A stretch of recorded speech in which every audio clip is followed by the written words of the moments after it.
नमस्कार, आप देख रहे हैं एक्सप्रेस न्यूज भारत और मैं हूं आपके साथ 500 और वक्त हो गया है बड़ी खबर पर चर्चा करने का। और फिलहाल की सबसे बड़ी खबर हमारे पास उत्तर प्रदेश से आ रही है, जहां यूपी में 10 सीटों पर उपचुनाव होने थे और आज अखिलेश यादव ने सपा पार्टी के प्रमुख अखिलेश यादव द्वारा 6 सीटों पर अपने प्रत्याशियों की पहले लिस्ट जारी कर दी गई। अब मात्र 4 सीटें बची हैं, जिस पर खुलासा होना बाकी है कि सपा की तरफ से किन किन प्रत्याशियों को उम्मीदवार बनाया जाएगा। लेकिन इसमें दिलचस्प बात यह है कि इंडिया गठबंधन जब बना था तब सपा और कांग्रेस के बीच एक का समझौता हुआ था, या फिर कहें कि घोषणा की गई थी कि जैसे ही यूपी में उपचुनाव होंगे गठबंधन यानी कि साथ में चुनाव लड़ा जाएगा। लेकिन वहीं सपा की तरफ से कांग्रेस को 2 सीटें दी जा रही है, लेकिन 5 सीटों पर कांग्रेस अपना दावा कर रही है।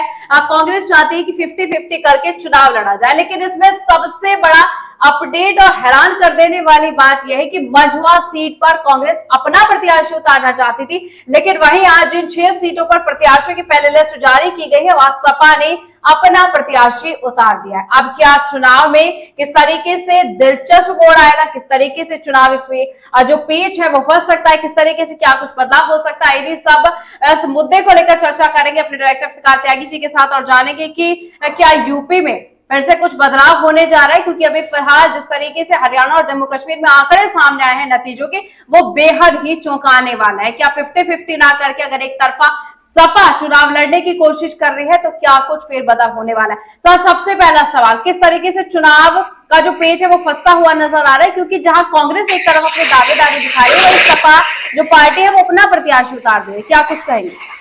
नहीं, बिल्कुल मानसी, मैं आपको बता दूं कि उत्तर प्रदेश में 10 सीटों पर उपचुनाव होने हैं और ये बहुत महत्वपूर्ण चुनाव होंगे, क्योंकि लोकसभा चुनाव के बाद उत्तर प्रदेश पे सबकी निगाह लगी हुई थी। बीजेपी को लोकसभा चुनाव में बड़ा झटका लगा था, आपको पता होगा, जब समाजवादी पार्टी यूपी में सबसे बड़ी पार्टी के रूप में बनकर उभरी थी। लेकिन उसके बाद अब जो स्थिति है वो ये है कि इंडिया गठबंधन को लेकर अगर आप बात करें तो अभी हरियाणा के जो चुनाव परिणाम आए हैं तो कहीं ना कहीं कांग्रेस की साख को नुकसान पहुंचा है। और उसी कड़ी में लोग तो ये कह रहे हैं कि सपा ने बहुत जल्दबाजी की है घोषित करने की, लेकिन अभी सिर्फ सपा ने 6 उम्मीदवार घोषित किए हैं। तो ऐसे नहीं कि कांग्रेस के लिए दरवाजे बंद हैं, कांग्रेस अभी भी अपने उम्मीदवार या उनमें बैठ के बात हो सकती है। अभी 4 सीटें बाकी हैं, अभी सिर्फ यूपी की 6 सीटों पर उम्मीदवार घोषित किए गए हैं, इसलिए अभी गुंजाइश है और ऐसा नहीं कि कांग्रेस और समाजवादी पार्टी में खटपट हो गई है। ठीक है, लेकिन सर खबरों के मुताबिक जैसे जानकारी सामने आ रही थी कि अजय राय के जो बेटे हैं शांतनु राय, उनको पूरी तैयारियां चल रही थी क्योंकि पृष्ठभूमि उनकी वही है जोरों शोरों से उतारने की, लेकिन वो ज्योतिर्बिंद को टिकट दे दिया जाता है। तो अब क्या कुछ समन्वय की उम्मीद, जैसा आपने बताया कि क्या मेल मिलाप होगा, समन्वय बनेगा अब कि सीटों पर आप भी उम्मीदवार उतार सकते हैं?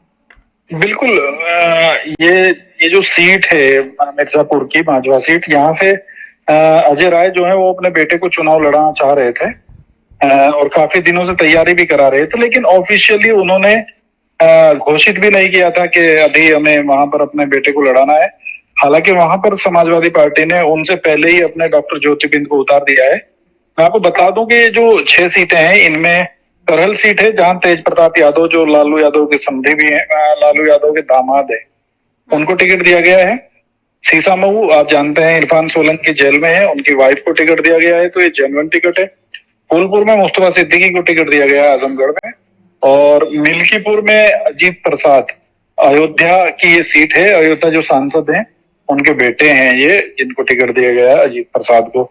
तो कोई ऐसा टिकट नहीं है जो चौंकाने वाला हो। और कटहरी की अगर हम बात करें तो शोभावती वर्मा, और मंझवा जो सीट है मिर्जापुर की, ये बुंदेलखंड इलाका है, तो यहाँ से डॉक्टर ज्योतिर्बिंद को टिकट दिया गया है। तो ये सीटें ऐसी नहीं कि जिन पर कांग्रेस का बहुत बड़ा दावा या कांग्रेस का कोई यहाँ से कैंडिडेट रहा हो या कांग्रेस बहुत मजबूत स्थिति में रही हो। हाँ, मंझवा सीट पर कांग्रेस के जो अध्यक्ष हैं प्रदेश के अजय राय, वो अपने बेटे को चुनाव की अब एक तरह से राजनीतिक पारी का आगाज कराना चाह रहे थे। तो इसको लेकर थोड़ा सा हो सकता है, लेकिन अभी 4 सीटें बची हैं। तो देखने वाली बात यह होगी कि 4 सीटों में कांग्रेस को सपा कितनी सीटें देती है। ठीक है। सर देखिए, जिस तरीके से आपने हरियाणा और जम्मू कश्मीर की बात की, हरियाणा में आंकड़े एकदम चौंकाने वाले थे। थोड़ी सी हताश हुई कांग्रेस कि जिस तरीके से उम्मीद लगाए बैठी तो उस तरीके से सीटें नहीं मिली। लेकिन एक तरफ ये भी देखा जा रहा है कि कांग्रेस उत्तर प्रदेश में 2027 के सेमीफाइनल की तैयारी करे, यानी कि सपा के समक्ष होने की कोशिश करे। तो क्या ऐसा इन बातों में कितनी सच्चाई है कि उपचुनाव की दावेदारी को लेकर कांग्रेस जो अपनी स्थिति को मजबूत करना चाहती है उत्तर प्रदेश में? देखिए, उत्तर प्रदेश की आप बिल्कुल अगर राजनीति देखें तो उसमें कांग्रेस के लिए बहुत ज्यादा जगह नहीं है। अकेले अगर लड़ेगी कांग्रेस, और सब ऐसा नहीं कि सपा, अगर सपा भी अकेले लड़ती है तो उसको भी नुकसान हो सकता है। इसलिए इन दोनों को अपना वजूद बचाने के लिए और बीजेपी से मुकाबला करने के लिए दोनों को इकट्ठे ही होना पड़ेगा। बीजेपी इतना मौका नहीं देती है कि आप अलग अलग लड़े और वो फिर भी आपसे हार जाए।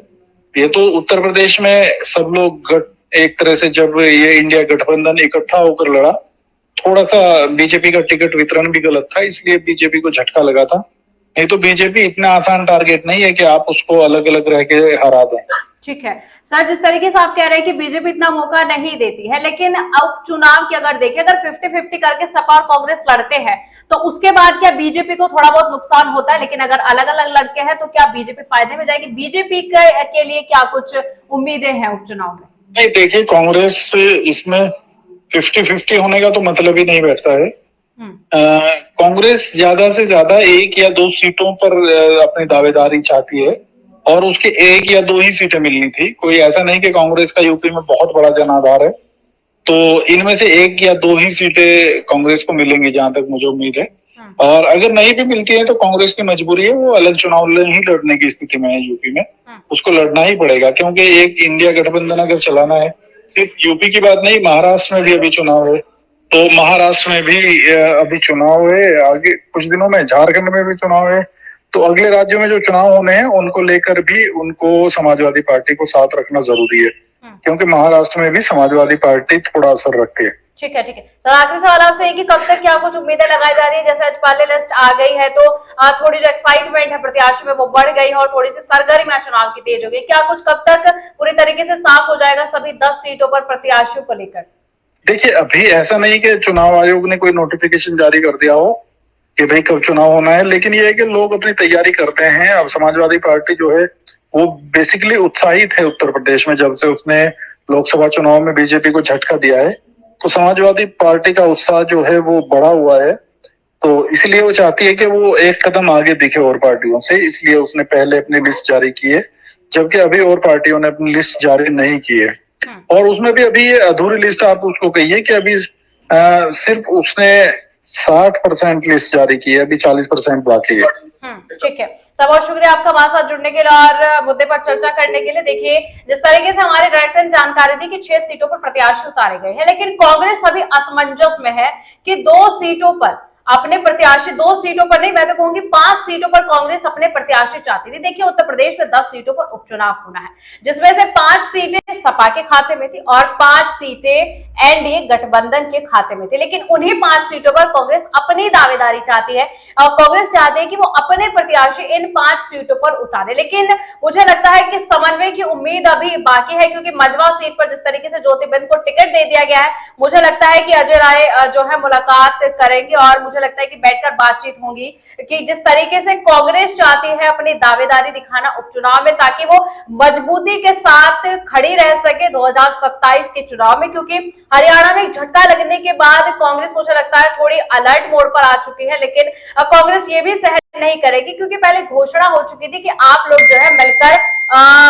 उपचुनाव में साथ में चुनाव लड़ेंगे। लेकिन मात्र मुझे नहीं लगता है कि कांग्रेस 2 सीटों पर अपनी सहमति जो है दे देगी।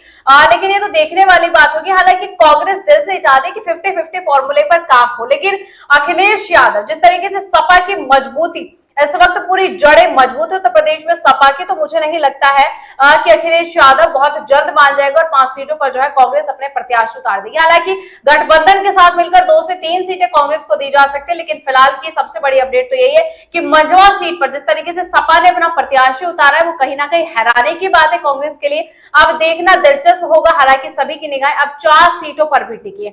वहीं बीजेपी भी अपनी रणनीति बना रही है। बीजेपी ने भी सभी अपने कार्यकर्ताओं को जमीन पर भेज दिया है, लोगों से मिल रहे हैं, बातचीत का दौर जारी है, क्योंकि जो परफॉर्मेंस अधूरी रही तो लोकसभा चुनाव में वो पूरी करने की तैयारी में है कि उपचुनाव में पूरी तरीके से और सब परफॉर्मेंस को जो कमी रह गई थी उसको पूरा किया जाए। लेकिन अब दिलचस्प होगा देखना कि कितनी सीटें सपा कांग्रेस को देती है और क्या कुछ बीजेपी अपनी रणनीति तैयार कर रही है। हालांकि बहुत जल्द मानने वाली नहीं है कांग्रेस 2 या 3 सीटों पर, ये तो देखने वाली बात होगी। लेकिन अभी 4 सीटें बाकी हैं सपा की तरफ से। ये पहली लिस्ट आज जारी हुई है जिसके बारे में हमने आपको जानकारी दी है।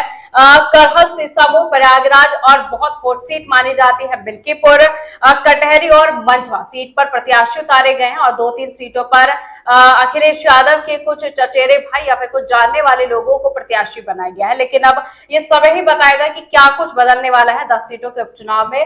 फिलहाल इस मुद्दे को लेकर अपडेट यही थी, लेकिन जैसे और कोई अपडेट जारी होता है वो भी हम आप तक जरूर साझा करेंगे। तब तक के लिए आप देखते रहिए एक्सप्रेस न्यूज भारत।